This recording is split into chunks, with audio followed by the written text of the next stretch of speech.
As many of you know, the indie game has been some of the best in gaming for the past probably generation and a half. I feel like a lot of the best and most unique experiences are coming from studios with 1, 2, 3 people in it. I thought I would do a little tier list. It's a little outside of what I usually do, but hopefully you guys enjoy it. And if you do enjoy this type of content, go ahead and let me know, and maybe I can do some more tier list type videos. So fuck all that, let's just get right into it. So I already went through and deleted a bunch of games that I do not know about. We got goated, which self-explanatory, right?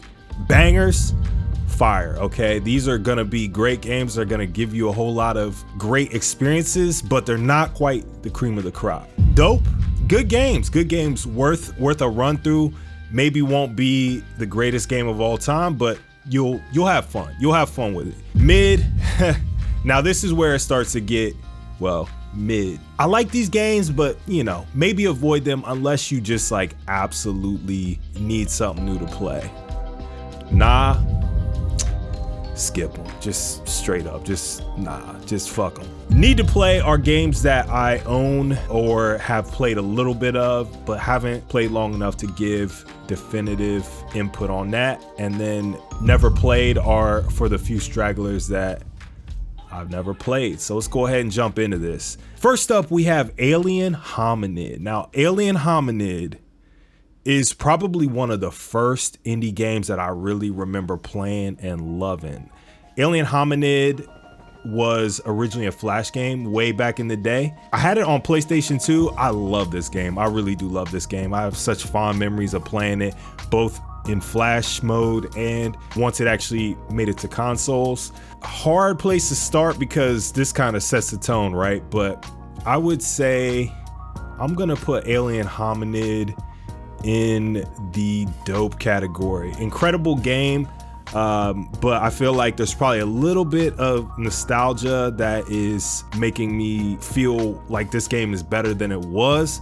Great game, don't get me wrong. I don't think it's a banger or goated, but it is very dope, worth playing. Next up, we got Among Us.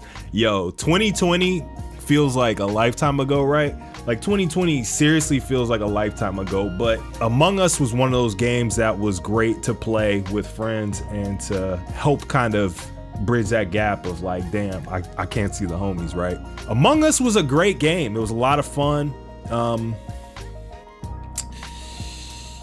Where would I rank this? I think I would put this in dope too. It was definitely a relic of a time, and because of that, I don't think I can put it much higher than dope. Like who still plays Among Us? Like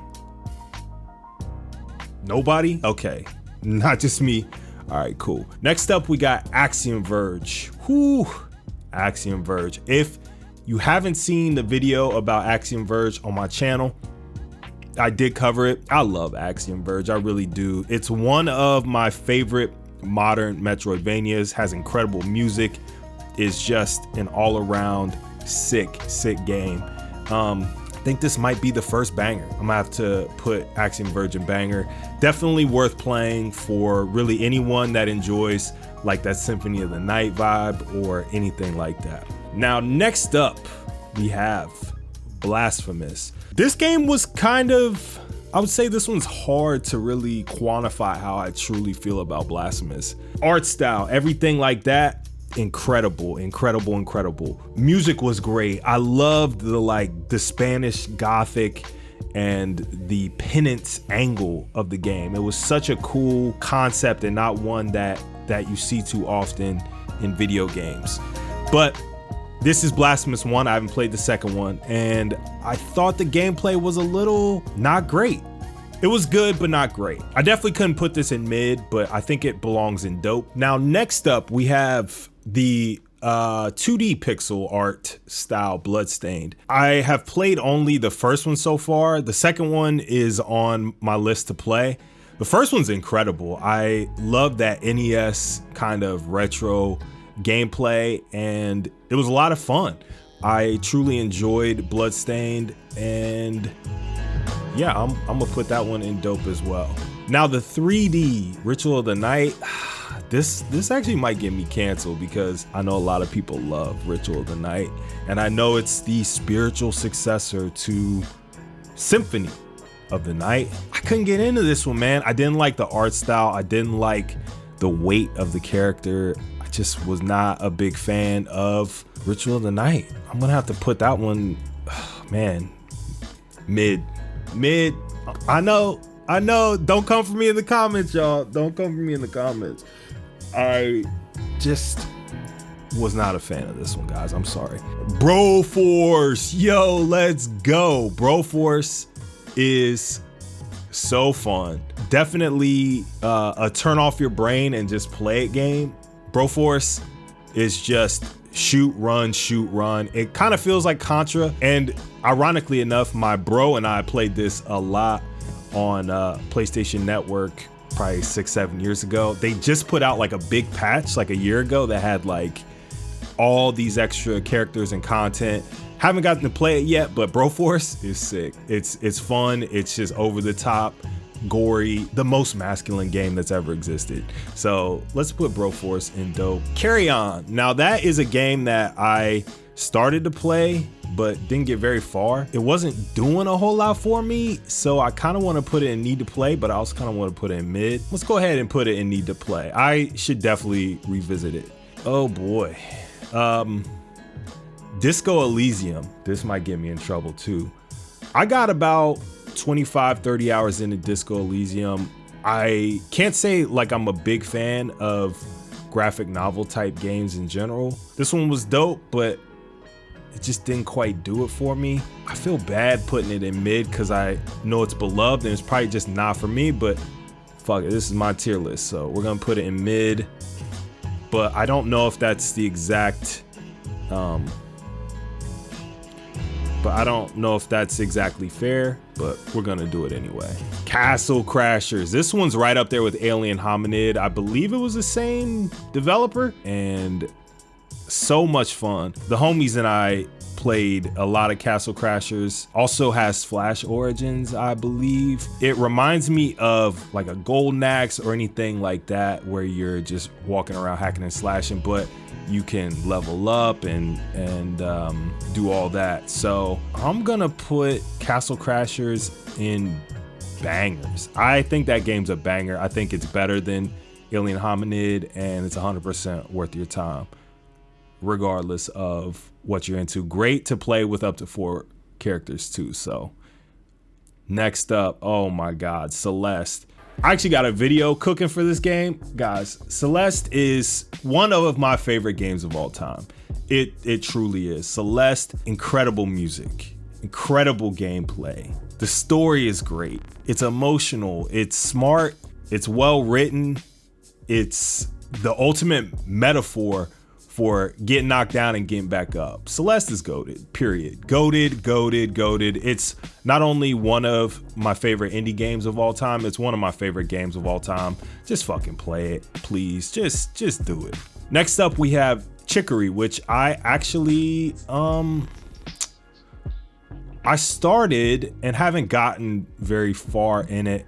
I love the art style. I love the mechanics. It kind of reminded me of like Okami, which is a game that I actually do need to play more of as well. But honestly, I can't say I've played enough of it to have a super in-depth statement on this game. So I'm gonna put this one in need to play. I'm also gonna put Crosscode in need to play because I have started it, but I've only played it for about an hour. Crypt of the Necrodancer, dope. Yeah, I'm gonna put that right there. I love rhythm games, and Crypt is one of the best, so we're gonna put that right there. Cuphead, bruh. I own this game on Steam. I own this game on Switch. I own this game on PS5. One of the coolest concepts and executions of a game ever. To have all that hand-drawn art, to have all that handcrafted music, and to essentially be just a boss rush with some run and gun style levels here and there. Cuphead transcends, and even though it's hard as hell, and I know that'll put off a lot of people who just want to have fun and just enjoy it. There are ways to play it on like simple and stuff. Oh, it's 100% goated. It's definitely in my top 5 to 7 indie games of all time. Not quite up there with like something like Celeste, but 100% goated. Darkest Dungeon, need to play. I've started it up twice. It's hard, man. It's one of the hardest games that I've ever had to attempt to play. Conceptually, it's just really hard to wrap your brain around. I really got to sit down and try to get into that game more. So, okay, Dead Cells. So this one might also get your boy in a little hot water with the folks that love indie games. I mess with Dead Cells a lot. I went through a period where I played it basically every night and loved it, right? Like it was just one of my kind of comfort games for a little bit. But the second I beat it and got to one boss cell, I abandoned it. Like I didn't like the way that the difficulty scales with the boss cells. So I dipped out and I haven't been back. I finished it before a lot of the updates, so I probably should. We're gonna put this one in bangers. It is 100% a banger, do not get me wrong, but it's just not one of my personal favorites. Don't Starve, need to play. Well, actually, I would put that never played. I own it, but I've never played it, so. Eastward, also need to play. I started it, haven't gotten super far in it, so can't really speak on it too much, but I did love the art style. Oh, Gungeon, oh my God, yeah, that's a banger. That's a banger, I love Gungeon. I actually need to play more of it, but Gungeon is just a fun time, has a really cool art style, love the kind of character. Yeah, awesome game.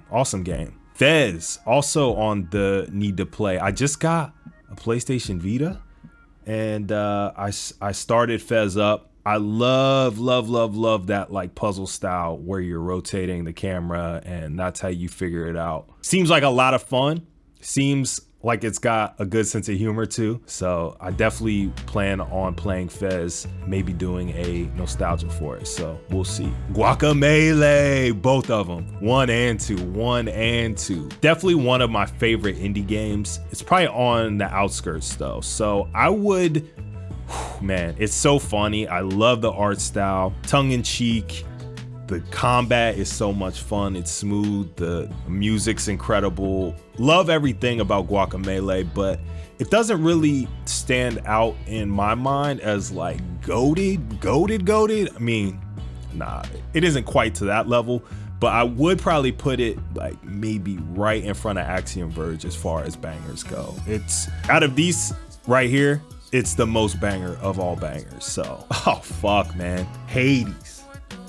Bro, if you ain't, it's rare that I go more than 3 videos without mentioning Hades for some reason. Hades, until Hades 2 drops or until some indie game comes along and beats it, period. Goated, #1. Not only is it my favorite indie game of all time still, it's a top 10 game. I would say Celeste is close. Celeste is probably in the top 10 to 15 when I really sit and think about it. But Hades, top 10 all motherfucking day. All right, all day. Goated, the GOAT of indie gaming. Don't at me. Moving on. Oh boy, I just keep getting in hot water. Hollow Knight, I know how beloved Hollow Knight is. I love every game that Hollow Knight draws its inspiration from. I really do. And I beat Hollow Knight. I didn't go all the way in depth to every nook and cranny, but I spent a good 35 hours playing Hollow Knight. And I'm gonna put it in dope. I'm gonna put it at the top of dope. I think that is the dopest of those games for sure. Please don't come for me for not putting it in bangers or goated. I feel like I'm about to piss a lot of people off, but if you agree with me about Hollow Knight being good, being great even, but not like what everyone says it is, maybe leave a comment so I don't feel so alone in how I feel about Hollow Knight, because love the game, but it ain't my king. Okay, now Hyper Light Drifter. Oh my God. Love Hyper Light Drifter. Something about the style of this, the kind of oppressive nature of it and everything else. Yo, Hyper Light Drifter, not quite. Oh man, do I put that in goated? Dude, I love Hyper Light Drifter. I think it's probably the most banger of the non-goated. Is it? Yeah, I'm gonna say it belongs at the top of bangers. Such a dope game, such a dope game. If you haven't played Hyper Light Drifter, the music, the style, everything just speaks to an aesthetic. Like, it has this neon kind of vibe to it, and it's just so dope, so dope. Another neon inspired game, Katana Zero. One of the most unique indie games in the sense of like, it's kind of a one-hit kill. Kind of reminds me of like Bushido Blade. It's just, you hit them and they hit you and that's it. You can slow down time. Has a really cool story where you're actually super intrigued in what brought you here and what are all these characters up to, right? And so Katana Zero, that one's going in, I'm gonna put this in bangers as well. Absolute banger. Man, Limbo, one of the, oh man, that spider scene. Come on, man. If you're an arachnophobe, don't play Limbo. But if you're anybody else, absolutely play Limbo. Yeah, this one's gonna go right there. Love Limbo. Now, Death's Door is a game that holds a special place in my heart because it was the very first game that I reviewed on this channel, the very first game. And because of that, I gotta give it its respect. I'm gonna put it in bangers. It's such a great game. Love the music. Love the combat style and all that. Definitely play Death's Door. One Step from Eden. Now, I had a moment where I played the fuck out of this game, like just played it so much. And I love this game. I really do. I would put it, I think also, man, there's a lot of bangers on here. One Step from Eden is like the Mega Man Battle Network games. And I never played those, but I always thought they look super cool, and 100% recommend One Step from Eden. Now, Ori and the Blind Forest is a game that I played a little bit, but I definitely need to go back and play more of. Outer Wilds I own, but need to return to. Owlboy, I liked this game. Wasn't like blown away. I love the art style. The pixel art is absolutely gorgeous, but where does Owlboy go? Also a really great musical score too.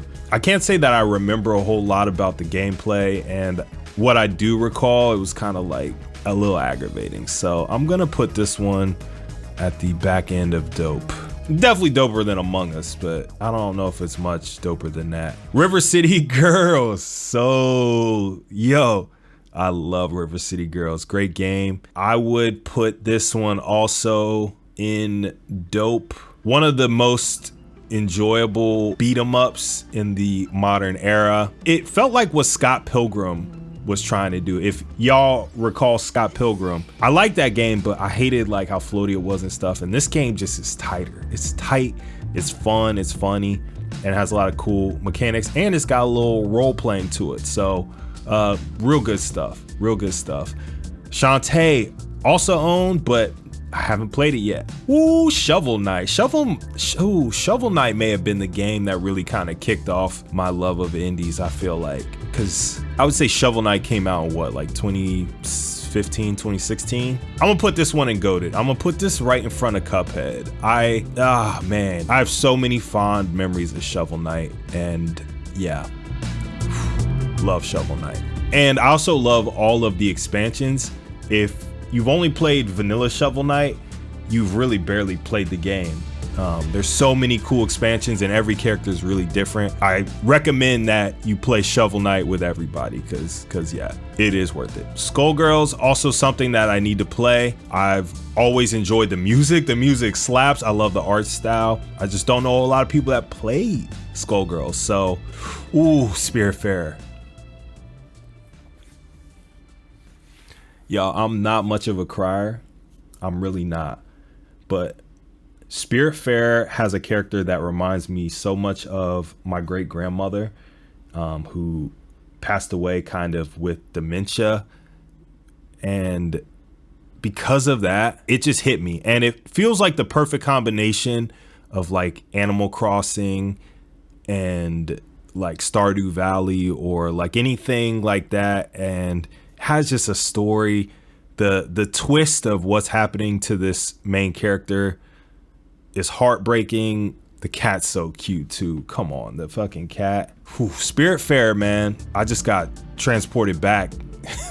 just seeing the character. I'm gonna put this at the back end of Goated. Definitely one of my favorites in the indie land. Stray, another one you guys might hate me for. I know it kind of blew up and everybody was just talking about Stray. I played it. I didn't quite beat it.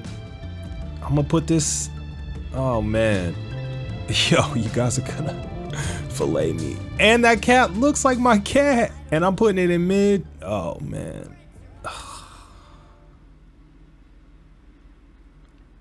This is my tier list though, so I'm doing what I want.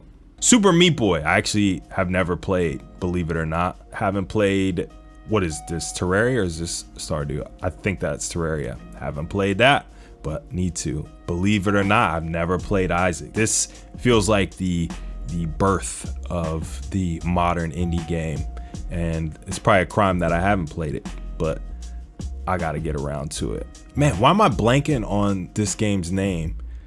The Shadow, shit. Anyway, love this game. Love it, love it, love it. Some of the most poignant philosophical musings from characters that you would never expect, and also a hell of a good game. Love the 16-bit and the 32-bit kind of transitions and how it is almost like two different games. I'm gonna put this in the bangers. Definitely worth playing. The Witness, dope. I'm not a huge fan of kind of those walking puzzle games, so probably not the expert on games like this, so I would put it in dope. Transistor, man, of all Supergiant's games, obviously Hades is number one. Transistor's number two for me. Bastion's great. We'll see after Hades 2 drops, but of all their original IPs, yeah, Transistor is number two for me personally. So I'm gonna put Transistor. I think it's a little better than Spiritfarer, but not as good as Cuphead, but it is goated. It is goated. Tunic got a lot of love and a lot of conversation around it for a little while there, and I tried to play it. Wasn't the biggest fan, guys. I'm gonna put it in mid. I just couldn't get into its gameplay. I love the look of it. Conceptually, it's a cool idea, but not into it. Ender Lillies. I actually need to play more of it. I've played probably about an hour and a half of it. Love the concept. Love that you can have all these different spirits and kind of how they change how you function, but I gotta play more of it. Man, listen, Slay the Spire. Also have a video on this and why it kind of changed your boy's opinion on card games. Goated, 100%. I'm gonna put it, this is actually a reckoning, guys. You're actually witnessing, this is a coming to Jesus moment for real. Like seriously, is it bad? Do I like it more than Cuphead? Yeah, I think I do now. I think I do. Edith Finch, dope. Kind of the same issue as The Witness, but I actually liked Edith Finch more. I'd probably put it somewhere around there. Doki Doki, also another game that I've covered on this channel. I feel like it's one step below goated. I'm gonna slap that right in the bangers. The less that you can know about Doki Doki Literature Club going into it, the better. If you've never heard of it and you like horror games, just buy it. It's an incredible game. I actually think that I'll probably play it again for Halloween on like stream or something, so we'll see. I love Doki Doki. Into the Breach. I had a little moment where I was playing this a lot on Switch, and it's a great game. Really is. Really phenomenal game. And we're gonna put Into the Breach. Let's go with dope. We're gonna put it in dope. Somewhere right around there. Ooh, Scourgebringers. Great game. Really slept on. I don't ever hear anyone talk about Scourge But I fucked with this game heavy. I really did. I really did. I would put this also in dope, probably somewhere right around there. Sifu, need to play. As a martial artist myself for most of my life, I feel like Sifu would be something that really speaks to my love of fighting. It has this very 60s, 70s kind of Bruce Lee, like, what the, you know, and I just think that would be really hard. So I'm definitely gonna play Sifu at some point. Oh, Balatro has been on my mind a lot and in my hand a lot. And yes, Balatro is the latest and greatest hotness in the indie space. And it's got some of the dopest music ever. Some of the simplest concepts done so well. And it's just utterly addictive. In fact, I think I like it better than Slay the Spire. Yep. New card game king over here on the Gamersician Island. For real. I believe Balatro is the king of card games. Gree felt a lot like Spiritfarer. Some of the coolest art, like seriously, some of the coolest art in a game I've ever seen. So I'm gonna go ahead and put Gree on the, definitely a banger. I think it's somewhere in probably this area. Yeah. And finally, the last game that I want to talk about is Inside. Rest of these games I either don't know or haven't played. So if you see anything on here that looks dope that I'm missing and that you're like, yo, you haven't played that, then go ahead and let me know. But Inside, better than Limbo? I think it's in the same realm. I think Limbo is a little better. It just felt like it was probably because it came first and I played it first, but the uniqueness of Limbo cannot be denied. But Inside, that twist at the end, bro, didn't expect that. So I'm gonna go ahead and give Inside, I'm gonna put this right in here with dope. Alien Hominid definitely needs to be further back like that.